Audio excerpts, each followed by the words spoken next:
शाली पेड़ से हाँ।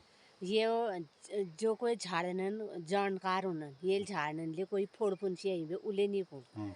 यो पार्थिव पूजन और शिव जिन में चढ़ा यो अच्छा शिव जिन में चढ़ा यो इतो चिमड़ो यो टोड़ी ने नहीं वे यो क्यों नहीं हुआ मतलब तब को नेर ब्याह शाली शिकड़ तोड़ने शगीन झल्लू मल्लू बल दे जुतने शगीन थैल भर मोतियों गिरने शगीन क्यों होगा एंड आल छा नंचना अब मैं कल नौड़ियो एल तो मित्रों यो आप लोग कमेंट बॉक्स में जरूर बताया ये मतलब किस का न तर एंड लाई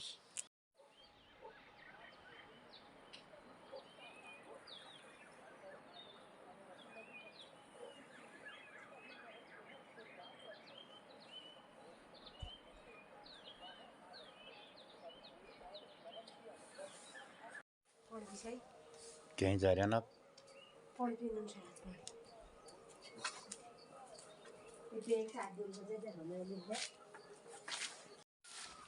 मीन गुण अच्छा कत दिन है क्या मालिश कर कम है हैं ये भी ठंडे से ठंडे आज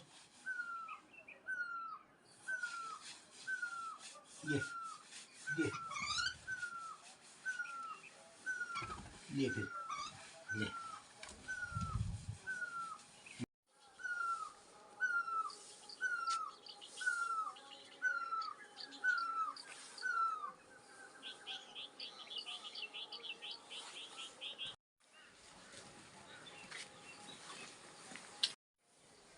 मित्रों नमस्कार सुप्रभात आज उग दिन सब आप लोगन ही सपन ही शुभ हो मंगलमय हो तो हम लोग उठबेर अपन दिनचर्या में लग गया बढ़िया मौसम हरो डनन में थोड़ा थोड़ा धूप होने लग रहे और हमें गाय बच्ची बैरियलिन आदू काम है यो हमार और आज धूप न आ रहा रत्ते ठंडे बहुत हुआ रत्ते ब्याल तो आजुक दिनचर्या छे 5 नवंबर 2023 रविवार कार्तिक 19 गते कार्तिक कृष्ण पक्षी पिंगल नाम संवत्सर सूर्य दक्षिणायण शरद ऋतु अष्टमी तिथि आज दीपाष्टमी छे तो मित्रों पूर्णमासी कोजागरी पुण्यवटी दिवाल लग ज्ञान और आज अष्टमी छे दीपाष्टमी और सब लोग ना व्रत होल और दिवाल ने शुरुआत है गए दीप जल जल और भुई छे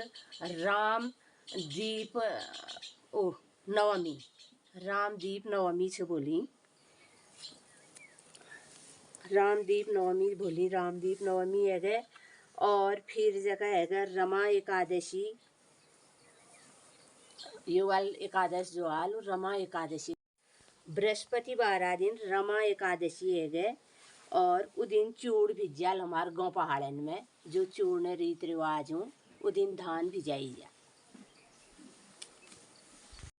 हमारे गाँव पहाड़न में जो हमारे खेता नई धान चन और भिजाई जाल एकादशी दिन वो एकादश चाहे हम लोग चूड़ी एकादश ले कोनो अरे आज चूड़ी एकादश मित्रों आज रविवार इतवाराक दिन दीपाष्टमी है गए और भोल ही सोमवार दिन है गए राम दीप नवमी है गए और बृहस्पतिवार दिन रमा एकादशी है गए और जैसे हम लोग गाँव पहाड़न में चूड़ी एकादश को तो मित्रों दीपावली ने शुरुआत है गए दीपावली ने आप लोगन का सब लोगन का बहुत बहुत शुभकामना छे ये बटी माँ हाट कालिका देवदार देखी रोनन मैया के मंदिर में भजन लाग रोनन रहते वका बढ़िया मौसम हरो गाँव पहाड़न में और आजुक दिन आप लोगन ही शुभ हो मंगलमय हो माँ हाट कालिका सपना घरन में आनंद मंगल करो तो मित्रों आजुक दिनचर्या दगाड़ आप लोग हमें चिवरा फूल ना कस के शहद बड़ा वी पर एक ब्लॉग बड़ा रखो आप लोग वो ब्लॉग दिनचर्या दगा जरूर देखा आजोक दिन आप लोगन ही शुभ हो मंगलमय हो जी रहा जाग रहा चैनल का अधिक लोगन में शेयर करिया अपन राय प्रतिक्रिया दिने रहा आजुक दिन शुभ हो नमस्कार धन्यवाद नमस्कार मित्रों शाम के बजे हैं 4 और मैं आया हूं अपने मकान के ऊपर वाले हिस्से पे और जहां पे हमारे हैं ट्रेडिशनल बी हाउस तो मित्रों ये हैं हमारे पहाड़ी मौन के जाले, यानी कि ट्रेडिशनल बी हाउस। तो ये एक परंपरागत मौन के जाले हैं, मौन के घर हैं, और इसके अंदर दीवार के अंदर ये बने हैं वॉल होल। तो इसमें रहती है हमारी मधुमक्खियाँ, और मधु पालन का हमारे हिमालयी क्षेत्रों में एक परंपरागत तरीका रहा है, जिसमें जो मधुमक्खियाँ हैं, जो मौन पालन है वो सुरक्षित रहता है। तो मित्रों ये चल रहा है अभी, ये ला रहे हैं शहद, और ये है मेरा दूसरा जाला, ये देखिए। और यहाँ पर है तीसरा बी हाउस,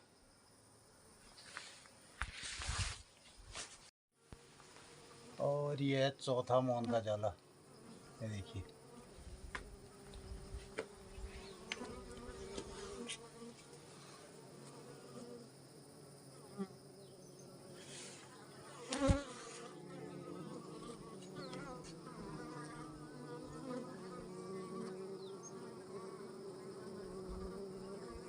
तो मित्रों इनकी पीठ में पराग दिखाई दे रहा है, और जो जिनके पास कुछ नहीं दिखाई दे रहा तो उन पर शहद ले जा रही, वो शहद ले जाते हुए उनकी पंखुड़ियों में बहुत कम दिखाई दे रहा है।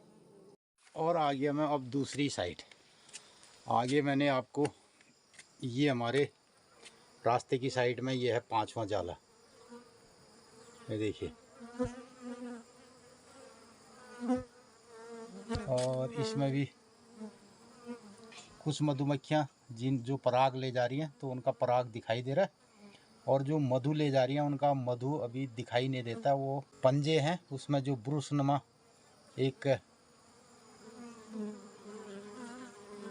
उसमें लगा रहता है शहद। और ये है मित्रों, ये है छठा जाला, ये देखिए। मित्रों इस तरीके से मेरे हमारे घर में 6 मौन के जाले हैं, जाले जो ट्रेडिशनल बी हाउस है, जो एक परंपरागत पहाड़ी तरीके से हम मधुमक्खी पालन का हमारा एक पुराना तजुर्बा रहा है, और उसी तरीके से हम मौन पालन करते हैं। और ये इसके अलावा एक और हमारा परंपरागत तरीका होता है ढाड़े। तो जो ढाड़े अभी मैं दिखाऊंगा कभी कि ढाड़े किस तरीके से होते हैं। तो मित्रों हमारे वहाँ मौन पालन का ये तरीका रहा है, क्योंकि जो हमारा जंगली हमारा एरिया रहता है, वहाँ पे बहुत सारे जंगली जो हनी बैजर है और बहुत सारे ऐसे जंगली जानवर हैं जो मधुमक्खियों को खा लेती हैं, उनके शहद को भी खा लेती हैं।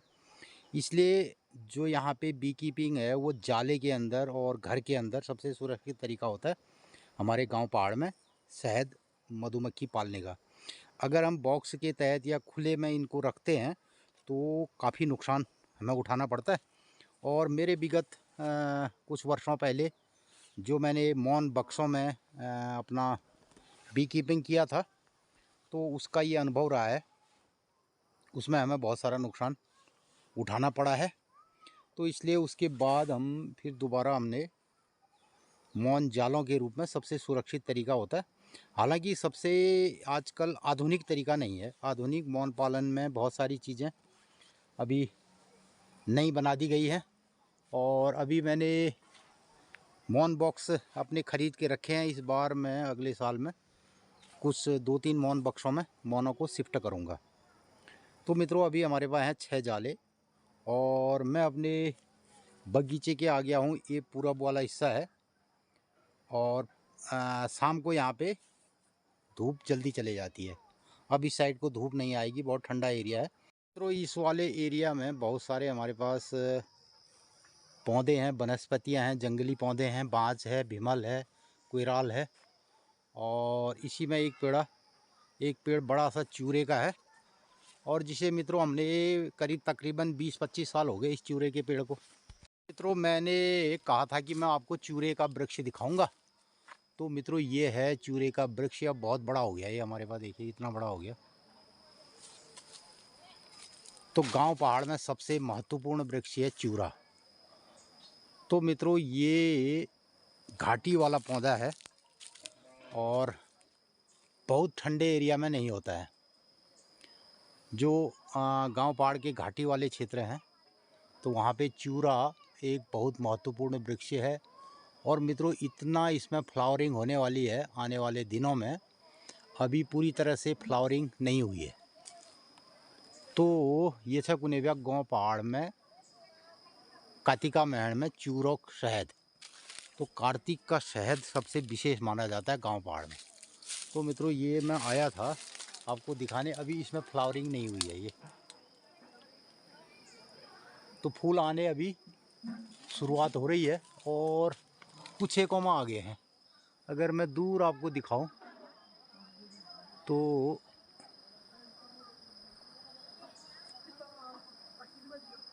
मित्रों, ये वाला गुच्छा जो है ना, ये दूर अगर पेड़ की बहुत ऊंचाई में है तो वहाँ पे फ्लावरिंग शुरू हो गई।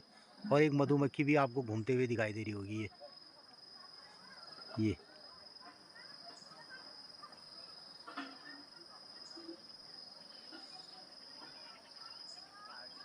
ये तो यहाँ इस तरफ फ्लावर आ चुके हैं इसमें।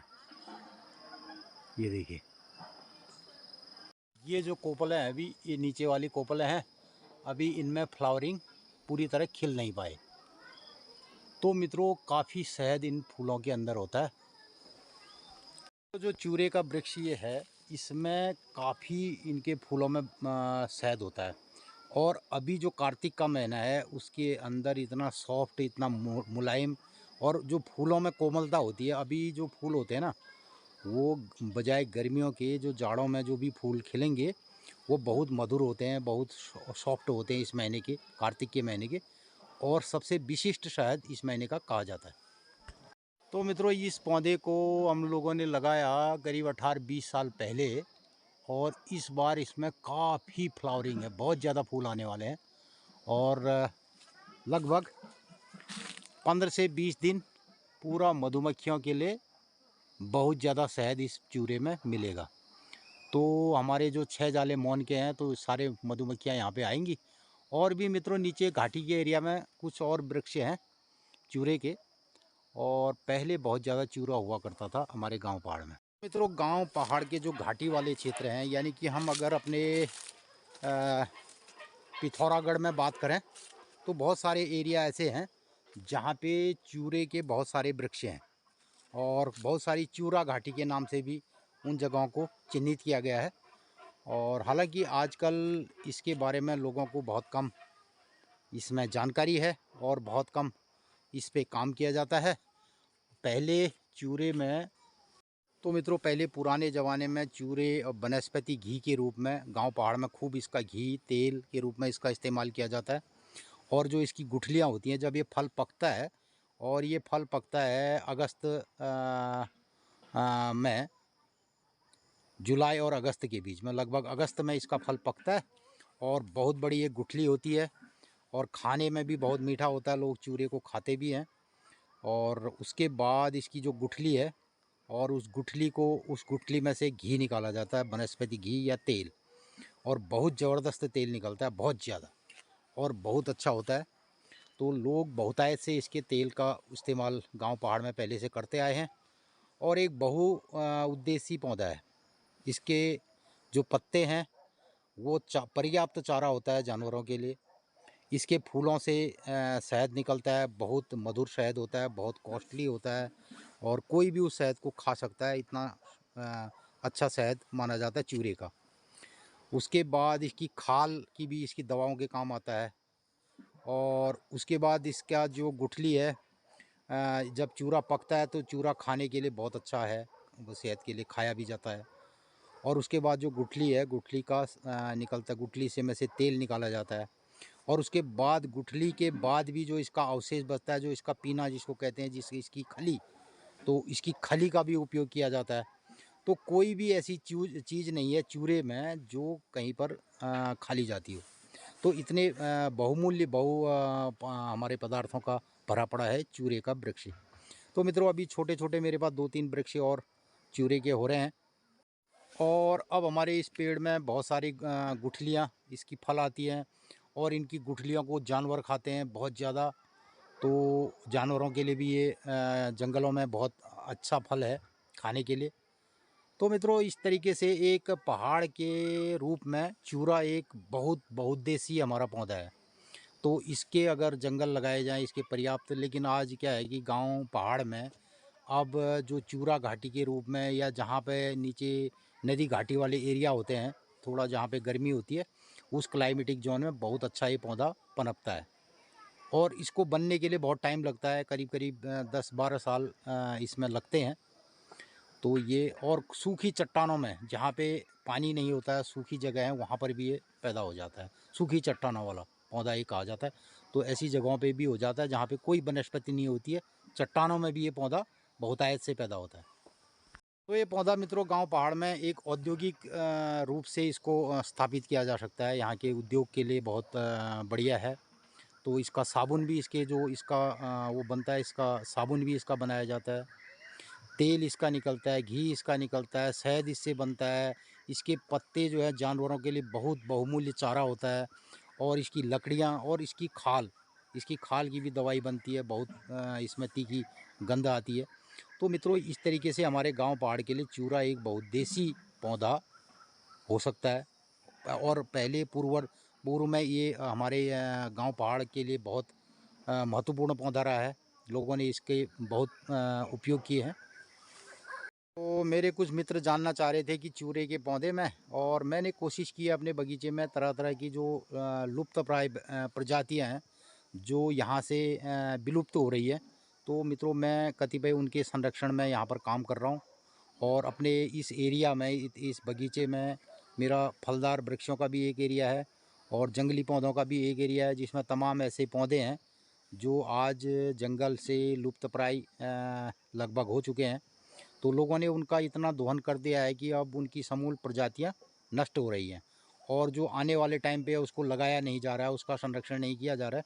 तो चूरा भी इन सारी लुप्तप्राय प्रजातियों में अब ये आने वाला है, क्योंकि लोग इसके औद्योगिक महत्व को भूल चुके हैं। इसके जो वानस्पतिक इसके गुण हैं उसको भूल चुके हैं, और ये अब उनकी दिनचर्या का हिस्सा नहीं रहा है। तो पहले हमारे पूर्व में जो हमारे बुजुर्ग रहे हैं, आज से 30-40 साल पहले, वो इन सारे पौधों का समुचित उपयोग करते थे, इनका दोहन नहीं करते थे। इनके बारे में पूरी जानकारी थी, पीढ़ी दर पीढ़ी उनको इसके महत्व को आंका गया था। और वो बोलते थे कि भाई हाँ, ये पौधा ऐसा है, इसका ये ऐसे संरक्षण होता है, इसको ऐसे नहीं काटना है, इसको ये काटना है। अब ये इस बारे में कोई लोगों को जानकारी भी नहीं है। और लोगों को अपने जानवरों के लिए किस पौधे को कैसे प्रयोग करना है, किसके पत्ते कब काटने हैं, अब ये चूरे के पत्ते कब काटने हैं, लोगों को इसके बारे में जानकारी नहीं, वो कभी भी साल भर भी काट देते हैं। तो ये सब चीज़ हमारे आज यहाँ के पर्यावरण संतुलन को लोगों की जानकारी का अभाव होने से हमारा जो हमारे गांव पहाड़ का और हमारे उत्तराखंड का जो पर्यावरण था, जो एक लेयर वाइज था कि कहाँ पर कौन वृक्ष होगा, घाटी से ऊपर को हम चलते, नीचे घाटियों में कौन से वृक्ष होंगे, उससे ऊपर को कौन से वृक्ष होंगे। तो ये सब एक विधान था बना हुआ, और ये प्राकृतिक विधान था, ये आज ध्वस्त हो गया है। तो इस तरीके से अब बहुत सारी हमारी प्रजातियाँ संकट में हैं। और आपको दिखाना चाहूँगा, ये मेरा दालचीनी का पौधा है और ये है कोयराल का पौधा। 2 पौधे कोयराल के हैं, ये देखिए। और इसी कोयराल के पौधे में आपको ये तोरई भी यहाँ पे लगी हुई दिखाई दे रही है। तो ये एक नेचुरल तरीका होता है हमारे साग सब्जी फल पौधे इनको पैदा करने का। तो मित्रों, अभी फरवरी मार्च में कोयराल बहुत ज़्यादा इसमें फ्लावरिंग होगी, तो इसका भी उपयोग होता है वनस्पतिक रूप से। तो बहुत सारे ऐसे छोटे मोटे पौधे यहाँ पे हैं। यहीं तो बगल में तिमूर का पौधा है, देखिए ये तिमूर है। और ये उसके बगल में ये बड़ा सा पौधा, ये हमारा चूरे का पौधा है। तो इस तरीके का हमारा गांव पहाड़ में पहले परिदृश्य रहा है। तो एक हमारा पर्यावरणीय संतुलन और वानस्पतिक संतुलन, ये सब बनते हुए हम लोगों के गांव पहाड़ में ये सारी चीज़ें हुआ करती थी। तो पहले गांव पहाड़ में हर घर में मधु, शहद, हर घर में दूध, हर घर में शहद, क्या कहते हैं आपके घी, ये सब होता था। तो आज हम इससे सब विमुख हो गए हैं। तो ये हमारा जो हमारे रोज़ का रूटीन था, जो हमारी दिनचर्या थी, उस दिनचर्या से ये सब चीज़ें हट चुकी हैं। तो मैं जब भी इसमें खूब फ्लावरिंग हो जाएगी नीचे तक और मैं पेड़ के पूरे हिस्से को दिखा पाऊँगा आपको, तो ज़रूर दिखाऊँगा। और सुबह के टाइम पे जब मधुमक्खियाँ यहाँ पे आती हैं और कितना शहद ले जाती है मैं आपको दिखाऊँगा। तो गांव पहाड़ में बहुत सारे ऐसे पौधे हैं जिनमें हम शहद को ना सीधे फूल से चूस के भी अनुभव कर सकते हैं कि कितना शहद मिलता है। तो इसके हम बचपन में इसके फूलों को तोड़ करके और उससे चूस करके शहद लिया करते थे। तो ऐसे बहुत सारे फ्लावर होते हैं गांव पहाड़ में, ऐसे बहुत सारे पेड़ होते हैं जिसमें बहुमूल्य शहद होता है, बहुमूल्य। और जो अभी जिसे ऑर्गेनिक शहद है, अभी जो बी कीपिंग होती है पर का आधुनिक जो मौन पालन है, जो शहरों में मौन पालन होता है, जो ऐसे खेतों से मौन जो है अपने लिए शहद लेके आते हैं और पराग लेते हैं, वो कदाचित जहाँ पे रासायनिक प्रक्रिया होती है, छिड़काव होता है और उसमें से भी शहद लेके आते हैं। लेकिन इधर गांव पहाड़ में ऐसा कोई प्रक्रिया नहीं होती है। और जो यहाँ की ट्रेडिशनल हमारी मधुमक्खी है एपिस इंडिका, तो वो सब ये काम करती है और इसके लिए वो दूर दूर तक जाती है जंगलों में और बहुत सक्षम मधुमक्खी होती है। तो वो दूर दूर से इनका शहद लेके आती है और हर सीजन के हिसाब से यहाँ शहद मिलता है, हर ऋतु के हिसाब से, हर मास के हिसाब से, किस महीने में कौन से फूल होते हैं और कैसा शहद होता है, वो सब हमें यहाँ से मिलता है। और कार्तिक का महीना इतना विशेष माना जाता है हर चीज़ से। इसमें पूरा जो मौसम है वो सम रहता है, ऋतुओं का आने जाने का एक ये अब यहाँ पे थोड़ा ठहराव वाली स्थिति आ जाती है और लोगों में भी जो है एक ठहराव जैसा आ जाता है कि गर्मियों वाला सिस्टम भी और जाड़ों वाले सिस्टम के बीच में। तो कार्तिक का महीना एक बहुत सम महीना होता है, तो बहुत अच्छा महीना इसको कहते हैं लोग। अभी पार्थिव पूजा भी यहाँ इस महीने में करते हैं, बहुत सारे फ्लावर इस महीने में होते हैं। तो हम लास्ट में अभी इस जब मधुमक्खियाँ इस महीने के अंत तक ये शहद कलेक्ट कर लेंगी, तो हम लगभग मंगसिर फर्स्ट वीक में कार्तिक समाप्त का कार्तिक का जो अंतिम पखवाड़ा होगा, अंतिम चरण होगा, 2-3 दिन बचे होंगे, तो उस टाइम पे हम शायद शहद निकालेंगे। तब तक ये शहद मधुमक्खियाँ ले लेंगी और मंगसिर और कार्तिक के बीच में ये शहद निकाला जाएगा। और मित्रों, इसी महीने एक और फूल अभी खिलने वाला है, वो है पदम, पयाँ। तो पयाँ का भी फूल अभी इसी महीने पर खिलेगा। और पदम भी जो है गांव पहाड़ में बहुत महत्वपूर्ण एक हमारा वृक्ष है और बहुत उसमें भी उसका भी जो शहद है ना, बहुत सुंदर और मुलायम और बहुत ही स्वास्थ्य के लिए बहुत लाभदायक वाला शहद माना जाता है, पदम और ये चूरा। और इस सीज़न में जो भी फ्लावर होंगे, जो भी फूल अभी हमारे जंगलों में खिलेंगे, वो भी उनके अंदर भी एक बहुत बढ़िया सा उनकी तासीर होगी और उनमें कोई ज़्यादा जहरीलापन नहीं होगा। अभी क्या होता है ना, हमारे जेठ के महीने में और बैसाख और जेठ के महीने का जो शहद होता है ना, बहुत तीखा होता है, बहुत मतलब कभी कभी तो वो जहरीला शहद होता है। ऐसे फूलों से मधुमक्खियाँ उस टाइम फूल लाती हैं। तो जेठ के महीने में और बैसाख के महीने में जो फूल खिलते हैं वो बहुत हार्मफुल होते हैं। तो वो उस टाइप का शहद अलग होता है। तो हर ऋतु का, हर मौसम का अलग अलग शहद होता है। तो अभी जो शहद निकलेगा, जितना भी निकलेगा, बहुत अच्छा निकलेगा। तो मित्रों, मैंने इसी तरीके से आपको आज चूरे के बारे में बताया कि चूरा हमारे गांव पहाड़ के लिए कितना महत्वपूर्ण पौधा है। और ऐसे विभिन्न प्रकार के पौधे हैं वनस्पति के, जो हमें बहुत सारे बहुमूल्य शहद और बहुमूल्य चीज़ें प्रदान करते हैं। और उनका अपना एक विशेष गुण धर्म होता है हर क्लाइमेटिक जोन में, हर। और मित्रों, मैं आपको बताना चाहूँगा कि हर गांव का अपना अपना ये एक क्लाइमेटिक जोन होता है। मैं आपको घाटी वाले एरिया में हो सकता है चूरे में ज़्यादा फ्लावरिंग आ चुकी होगी और हम थोड़ा और ठंडे की ओर हैं और ऊंचाई की ओर हैं। तो हमारे वहाँ अभी इसके में जो फूल आने का टाइम हो रहा, थोड़ा लेट हुआ है। तो और कई जगहों में इसके फूल आ चुके होंगे और वहाँ से शहद आ चुका होगा, शहद मधुमक्खियाँ ले जा रही होंगी। तो बहुत सारी परिस्थितियों के हिसाब से हमारे गांव पहाड़ में एक अलग मौसम बनता है। हर गांव का अपनी विशेषता होती है। मैंने पहले भी कहा कि हमारे गांव पहाड़ के हर गांव की अपनी अपनी विशेषता है और अपनी अपनी विशेषताओं के अनुसार वहाँ पे फसल होती है और जिनका अपना विशेष महत्व होता है और जो स्वास्थ्य के लिए बहुत लाभकारी होते हैं, बहुत महत्वपूर्ण होते हैं। तो मित्रों, तो यहीं पर मित्रों ये है मेरे टमाटर का खेत और इसमें भी फूल आ गए। तो इनके फूलों से भी अभी मधुमक्खी इसमें भी से भी पराग और जो भी उसे मिलेगा शहद ये ले जाएगी। और टमाटर में अब ये टमाटर लग रहे हैं मेरे।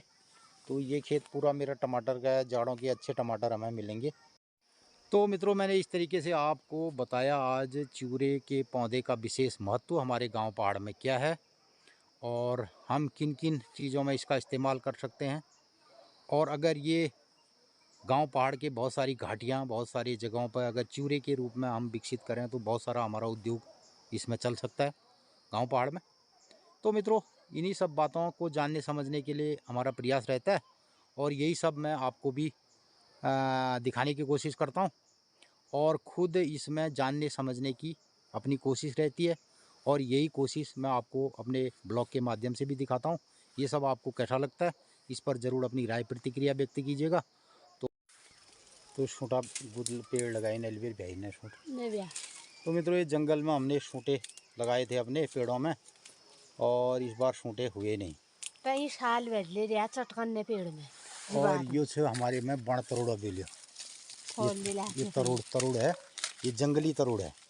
तो मित्रों, इसमें अब ये जंगली वाला तरुड़ भी यहाँ पे इन पेड़ों में लगाया। देखिए, तो ये बेल गई है जंगली तरुड़ की।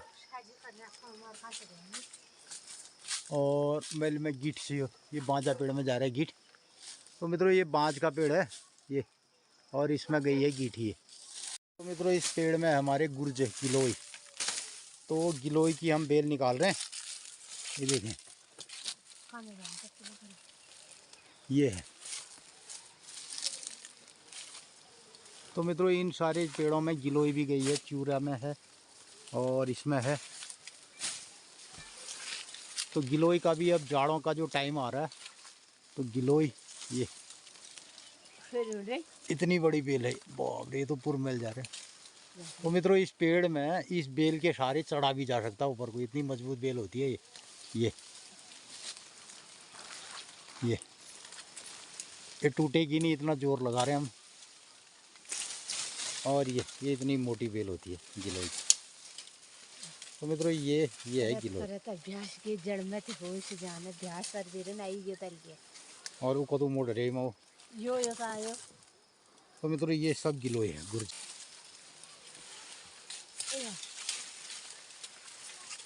तो ये वाला एरिया हमारा है जंगल का एरिया, इसमें घरेलू और जंगली पौधे भी सब लगे हुए हैं। तो तमाम ये रुइना पेड़ से और ये में लाल जो निकलना पिठिया जब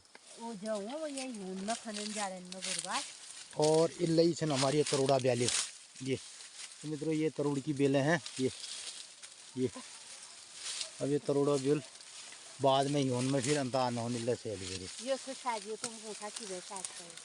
तो गीट से तले तो दाना छिट्टे लाते तिन्ना डेनी बंदे हैं जे रीणा कियो हां दिखने ने मित्र लोग। हां रीणा पेड़ तो रीणा पेड़ जब नन्ना 19 साल एक जाने एक डाड़ मान डेणी क्यों ना होना 19 तो डेणी क्यों का झट आए जांच लाए तो धकड़े आ गयो रीणा बोट 19 ना डेणी बंदे जनेर भी दाढ़ी मारने ना। अच्छा, तो मित्रों, ऐसी कलाएं हैं और ये तो हमारे गुर्जो लगी आई लगू छो मुल्लू शाली बाहर में ये जेबू ना नहीं रे आए।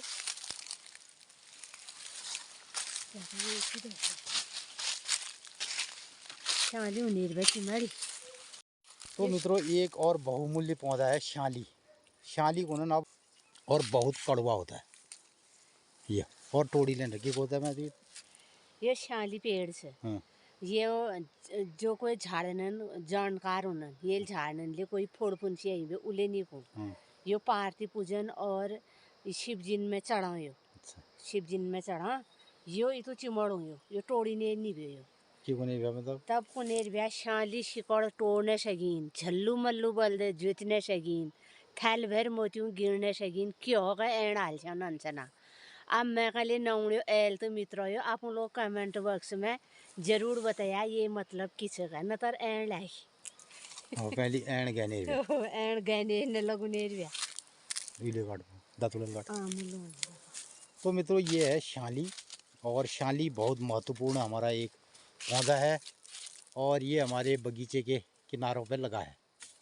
तो मित्रों ये कहनी गोरबास ना खान और ये एक बाढ़ ले सकें तो आप अपने के कोई किसी के अगर चारों तरफ बाढ़ लगाना है तो ये बाढ़ का पौधा भी है और बाढ़ के साथ साथ बहुत सारे बैक्टीरिया बहुत सारे विषाणुओं को ये रोकता है। पिछले साल भर में जो 4 महीने सावन कार्तिक माघ और बैसाख उन्हें सोमवार व्रत करन शिवालय में चढ़ाओ।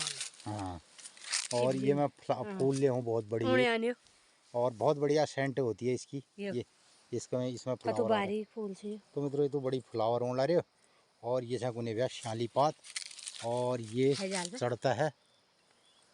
तो इस तरीके से बहुत बहुमूल्य पौधे होते हैं हमारे पहाड़ के परिप्रेक्ष्य में और जिनका उपयोग किया जाता है।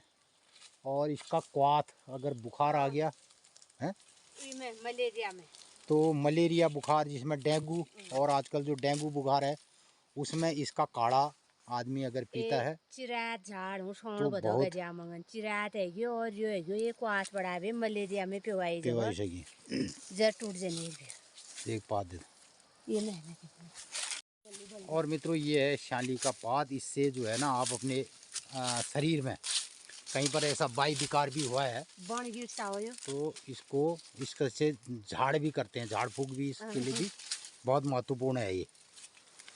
तो ये पौधा ये पत्ता और इसको आप कहीं अपने शरीर के किसी हिस्से में रख भी सकते हैं, बहुत महत्वपूर्ण चीज़ है।